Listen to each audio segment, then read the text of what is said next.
Barcelona के regarding ना एक चीज मेरे को बहुत ही सही लगती है कि it's a never give up वाला एटीट्यूड है। मतलब देखो बहुत सारे डेवलपमेंट्स यहाँ पर हुए हैं और आज की अगर हम इस पॉइंट ऑफ टाइम पे अगर हम लेटेस्ट अपडेट की बात करें तो डैनी ओल्मो के इमीडिएट आफ्टरमैथ के बाद अगर ये सिचुएशन सामने निकल के आ रही है कि भाई यहां पर बार्सिलोना निको विलियम्स पे गिव अप नहीं करने वाली है, तो इसका मतलब ये सोची समझी साजिश है। ये कोई मीडिया का हाइप नहीं है, ये कोई यहां पर मीडिया का कोई एक खुद से भुना हुआ कोई टॉपिक नहीं है। ये आप मान के चल सकते हो कि बार्सिलोना के अंदर से लोग यहां पर खुद इस चीज को भुना रहे हैं, इस चीज को डाल रहे हैं और आपको इस चीज को परोस रहे हैं। डेफिनेटली इसके बाद यहां पर जो चीजें होने वाली हैं वो काफी ज्यादा इंटरेस्टिंग है, लेकिन इसके पीछे का जो रीजन दिया जा रहा है ना वो देखो इतना कोई खास एंकरेजिंग है नहीं। लेकिन आज के एपिसोड में सबसे पहले बात करते हैं यहां पर मैनचेस्टर सिटी से, जहां पर भाई अब अटकलें लगाई जा रही हैं कि भाई जब यूलियन एल्वारेज जा चुका है और उसका पैसा हमारे को मिलने वाला है जो कि 90 मिलियन यूरोस के आसपास है, तो मैनचेस्टर सिटी डेफिनेटली शांत तो नहीं बैठेगी। मैनचेस्टर सिटी यहां पर मार्केट में उतरेगी, एक नया रिप्लेसमेंट लेके आएगी, लेकिन वो जो रिप्लेसमेंट लेने के चक्कर में जिस क्लब को टारगेट कर रहे हैं वो ये भूल गए हैं कि वो क्लब इतना आसान नहीं है नेगोशिएशन के मामले में। और वो भी तब, आपको याद है आखिरी बार जब रियल मैड्रिड से किसी ने उसका स्टार प्लेयर छीना हो? आपको याद है कि रियल मैड्रिड से कभी उसका कोई ऐसा प्लेयर जो कि प्राइम ईयर्स में हो वो निकाल के ले गए हो?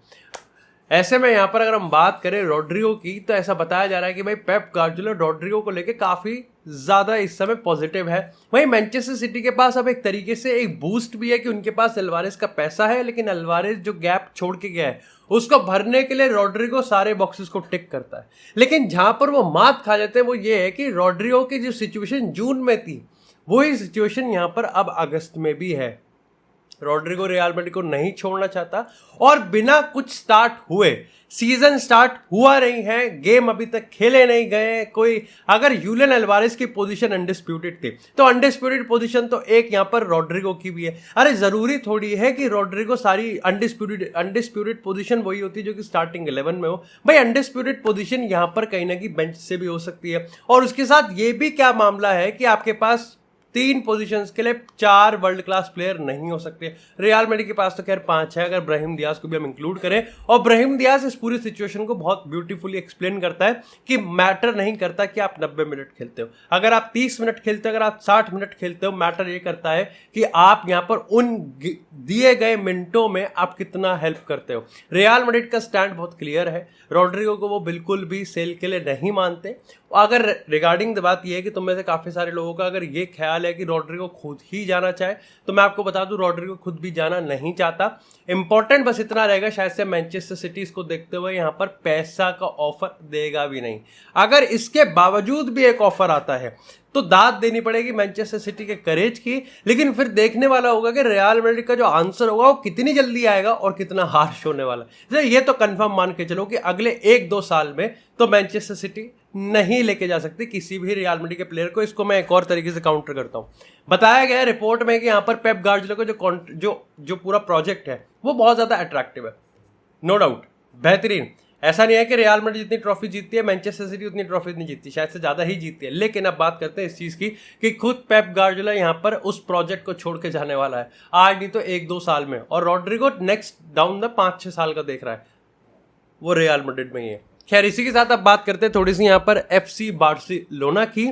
और भाई यहाँ पर अभी 48 घंटे भी नहीं हुए हैं बार्सिलोना और डैनी ओल्मो की साइनिंग को पब्लिक और ऑफिशियल बनाने में, कि यहाँ पर यह बता दिया गया कि भाई यूएस प्री सीजन खत्म करने के बाद बार्सिलोना के प्रेसिडेंट जोआन सेक्सी लपोर्ता जो सबसे पहला काम करेंगे वो यही है कि वो निको विलियम्स की डील को खुद अब इनिशिएट करने वाले हैं। अब सबसे पहले बात करते हैं यहाँ पर इसके पीछे के 3 बिग पॉइंट की जो अभी चल रहा है मामला। देखो पहला पॉइंट यह है कि जॉन लेपोर्ता अब पूरे मामले को खुद अपने हाथों में संभाल रहे हैं, पूरी कमान उन्होंने अपने हाथों में ली है और इस चीज को अब वो खुद सॉल्व करने वाले हैं। बढ़िया है। दूसरा पॉइंट ये बताया गया कि निको विलियम्स और उसके कैंप ने जहां PSG को पूरी क्लियरली और फॉर्मली बता दिया है कि वो उसको ज्वाइन नहीं करेगा, बार्सिलोना के पास कोई भी ऐसा लेटर नहीं आया है, कोई कम्युनिकेशन नहीं हुई है। इसका मतलब बार्सिलोना अभी भी हैंगिंग अराउंड है।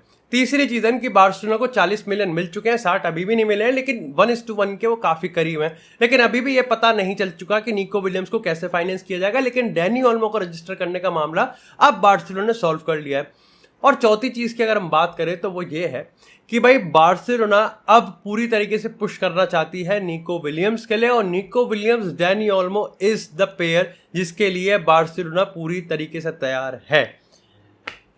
अब बात करते हैं यहां पर सबसे पहले प्रायोरिटीज की, और दिक्कत आ किधर रही है। देखो मेरे को यहां पर लगता है कि अगर आप इस चीज को इस तरीके से बढ़ा के बताने वाले हैं कि आप, क्योंकि लेपोर्ता सारे नेगोशिएशन को खुद लीड करेगा, तो मैं आपको बता दूं लेपोर्ता वैसे भी सारे नेगोशिएशन को खुद ही लीड करता है, लेकिन ये फिर भी एक तरीके से काफी ज्यादा, मैं कहूँगा कि काफी ज्यादा अजीब लगेगा कि आपका स्पोर्टिंग डायरेक्टर जो कि सिर्फ स्पेसिफिकली इस चीज काम के लिए यहाँ पर यूएस के प्री सीजन में आपके क्लब को ज्वाइन नहीं करा था, बार्सिलोना में ही रुका था, अब आप आने के बाद यहाँ पर ऐसा दिखा रहे हो स्पेनिश मीडिया में कि अब कमान आपने अपने हाथ में ले ली है।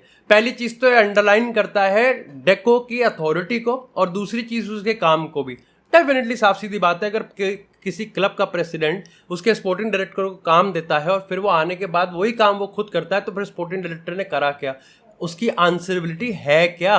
और अच्छी बात भी है, मैं तो कह रहा हूं कि बढ़िया है, लेकिन मेरे को एक चीज ये भी जाननी है, काफी सारे लोग इस चीज पे पॉइंट आउट करेंगे, अगर आपका प्लान शुरुआत से निको विलियम्स और डैनी ओल्मो को साथ में लेने का था, अगर आपके पास इतना पैसा था और अगर आपके पास इतना पुल पावर था, वो भी तब जब आप किसी भी अपने एग्जिस्टिंग प्लेयर को, कोई बड़े प्लेयर को सेल नहीं कर पा रहे, तो फिर इसमें सीडीएम का कोई रोल था या नहीं था? क्या हंसे फ्लिक ने ऑलरेडी बता दिया था कि कसडो और बर्नाल के साथ मैं पूरा सीजन खेल जाऊंगा?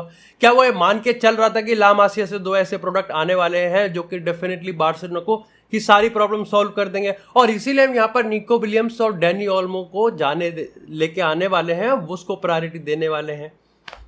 ये कुछ सवाल हैं जो कि हर बार्सिलोना के फैन के दिमाग में आने चाहिए, क्योंकि at the end of the day भाई आप किस प्लेयर को कितनी तेजी से लेके आ रहे हो, कितने केओस में लेके आ रहे हो, वो ज्यादा फर्क नहीं पड़ता। फर्क पड़ता है कि आपने जितना पैसा उसके लिए दिया है। अगर आज की बात करें तो लगभग 120 मिलियन आप खर्च कर दोगे 2 प्लेयर्स पे जो कि बहुत वर्ल्ड क्लास प्लेयर्स हैं, लेकिन ऐसा भी ना हो ना कि उन दोनों की चकाचौंध में आप ये भूल जाओ कि आपकी क्लब की एक्चुअल में जरूरत क्या है। अब इसी के साथ आप बात करते हैं, जरूरत से याद आया, जुबिमेंडी को निकाल लिया है भाई। लिवरपूल मेरे को लगता है सबसे सॉट आफ्टर क्लब है। लिवरपूल करता तो काम बहुत कम है, लेकिन जब करता है तो वो उसको मेक श्योर करता है कि प्लेयर तो आएगा ही आएगा, लेकिन बिना किसी ड्रामे के आएगा। अभी खबर आती ही है कि लिवरपूल का एक इंटरेस्ट है, और विद इन 24 घंटे के अंदर लिवरपूल एग्री भी कर जाती है सारी चीज। लिवरपूल यहाँ पर सोसिएडाड को बता देती है कि भाई हम रिलीज क्लॉज पे कर रहे हैं, और यहाँ पर जुबिमेंडी भी मान के चलता है कि उसको लिवरपूल ज्वाइन करना है। थोड़ा सा ब्रीफ में प्लेयर प्रोफाइल बता देता हूं मैं। ऐसा प्रोफाइल है जिसको सर्जियो बुस्केट्स से कंपेयर किया जा रहा है, उससे चूती हरकत कुछ नहीं हो सकती। I think it's definitely not a comparison, but फिर भी जुबिमेंडी अपने आप में बढ़िया प्लेयर लगता है। 24 साल का है। यहाँ पर ऑफकोर्स उसके अगर प्ले स्टाइल की बात करें, सेफ पासिस खेलता है, बहुत एडवांस पासिस के लिए अटेम्प्ट करता है, ज्यादा बढ़िया नहीं है।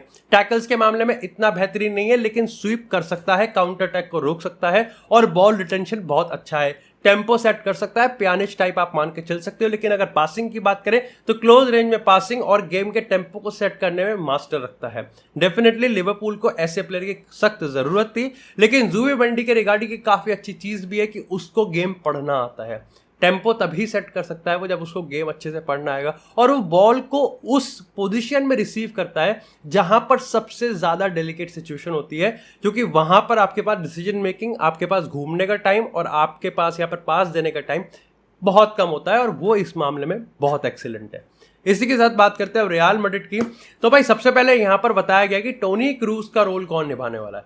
मेरे हिसाब से इट वॉज आर्दा गुलर, काफियों के हिसाब से भी इट वॉज आर्दा गुलर, कुछ लोगों के हिसाब से वो बेलिंगम होने वाला था, लेकिन खुद कार्लो एंसेलोटी ने कहा कि Modric is also an option. उसने कहा कि मॉड्रिच का जो एक्सपीरियंस है और उसकी जो अभी भी क्वालिटी है, वो टोनी क्रूज के साथ जो उसने किया था वही वो मॉड्रिच के साथ भी कर सकता है, और उसको इस चीज पे बिलीव है कि मॉड्रिच यहां पर कहीं ना कहीं उसको डिसअपॉइंट नहीं करेगा।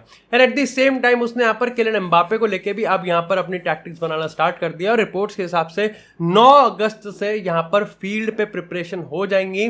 सबसे पहला टारगेट है कि ऑफकोर्स सुपर कप पे आपको ट्रॉफी जीतनी है, लेकिन अब सारी टैक्टिक्स, सारी प्रिपरेशन एम्बापे को मद्देनजर रखते हुए होगी। जब बात एम्बापे की हुई है तो एम्बापे का कल पहला दिन था रियल मैड्रिड में जब उसने ट्रेनिंग करी। पिच पे यहाँ पर ट्रेनिंग नहीं की गई, जिम में ही थी, लेकिन जो काफी ज्यादा वायरल चीजें जा रही है वो है यहाँ पर किस तरीके से एम्बापे, विनी, और यहाँ पर अगर बेलिंगम की बात करें, बाकी के यहाँ पर चुआमेनी की बात करें, खुद कार्लो एंसेलोटी की बात करें, लगता ही नहीं है कि भाई ऐसा बहुत बड़े बड़े प्लेयर्स को बुलाया गया है, काम करने के लिए बुलाया गया है, कहा गया है कि भाई ट्रेनिंग करो। ऐसा लगता है कि एवरीथिंग इज गोइंग, क्योंकि सबको खुशी मिल रही है। मतलब एक वो परिवार वाली जो बात आती है ना, वो जो एक फैमिली वाला यूनिटी वाला बॉन्ड होता है, वो जो एक बॉन्ड प्लेयर्स के बीच में होता है ना, वहाँ जहाँ मेरे को एक बार को किसी और क्लब में फोर्स लग सकता है, मेरे को रियल मैड्रिड में वो चीज़ कभी ना ही वो पीआर के लिए लगती है और ना ही वो चीज़ मेरे को कभी फोर्स लगती है। खबर तो आई थी कि मैनचेस्टर यूनाइटेड फोफाना की तरफ जा सकती है और फोफाना इस समय लिस्ट में काफ़ी हाई है, क्योंकि उगाड़ते के लिए वो 60 मिलियन देंगे। लेकिन ऐसी खबर अगर नहीं आई कि फ्रैंकी डियोंग के लिए मैनचेस्टर यूनाइटेड जा सकती है, तो फिर काय की ट्रांसफर मार्केट है। ऐसे में हाल ही में रिपोर्ट में बताया गया कि भाई मैनचेस्टर यूनाइटेड ने, Manchester world I think report का नाम, वेबसाइट का नाम है, उन्होंने यहाँ पर बताया कि मैनचेस्टर यूनाइटेड ने थोड़ा इत्तु निम्मी यहाँ पर फ्रैंकी डियोंग के कान में बात तो डाली है कि भाई ले सकते हैं, लेकिन प्रॉब्लम बस अब 2 है यहाँ पर, जो कि बहुत बड़ी प्रॉब्लम है, जिसकी वजह से डील नहीं होगी। पहली प्रॉब्लम यह है कि यूनाइटेड 40 मिलियन से ऊपर नहीं देगी। बार्सिलोना 40 मिलियन के, मतलब इतनी की तो वेज ले रहा है, एटलीस्ट 60-70 मिलियन तो बार्सिलोना एक्सपेक्ट करती है। बट अगेन दूसरी चीज़ है, इंक्लूडिंग डेफर्ड वेजेस, डियोंग यहाँ पर 30 मिलियन कमा रहा है, लगभग 400-500 हर हफ्ते का कमा रहा है वो। ये यूनाइटेड में तो मिलने से नहीं रहा। लेकिन दूसरी चीज़ है, मान के चलते हैं कि अगर डेफर्ड वेजेस को हटा के डियोंग को अगर 300-350 का पैकेज दे दिया, एक्सेप्टेबल है। लेकिन वो तभी होगा ना जब बार्सिलोना डियोंग के साथ ये पैक्ट कर लेगी कि डियोंग यहाँ पर अपनी डेफर्ड वेजेस को माफ कर दे या फिर बार्सिलोना पे कर दे। माफ वो करेगा नहीं, जिसका अभी तक करना होता कर देता, और पे बार्सिलोना इस पॉइंट ऑफ टाइम पे कर नहीं सकती, क्योंकि उनके और भी प्रायोरिटीज हैं। ऐसे बताया गया कि डियोंग यूनाइटेड तो छोड़ो, यूनाइटेड में जाने के बजाय वो यहाँ पर बार्सिलोना के साथ ही कॉन्ट्रैक्ट रिन्यू कर सकता है, क्योंकि उसका कॉन्ट्रैक्ट 2026 में खत्म हो रहा है। अगर ऐसा होता है तो मान के चलना उसके पीछे एक बहुत बड़ा एजेंडा ये था कि बार्सिलोना उसको डेफर्ड वेजेस अभी पे नहीं करना चाहती, डाउन द रोड उसको 2028 तक उसकी वेजेस को खींचते रहेंगे, कम छोटा करते रहेंगे। इट्स लाइक कि EMI 1 साल की जगह आपने 2 साल की बना दी, तो आपकी जो EMI थी पर मंथ वो आधी कट गई।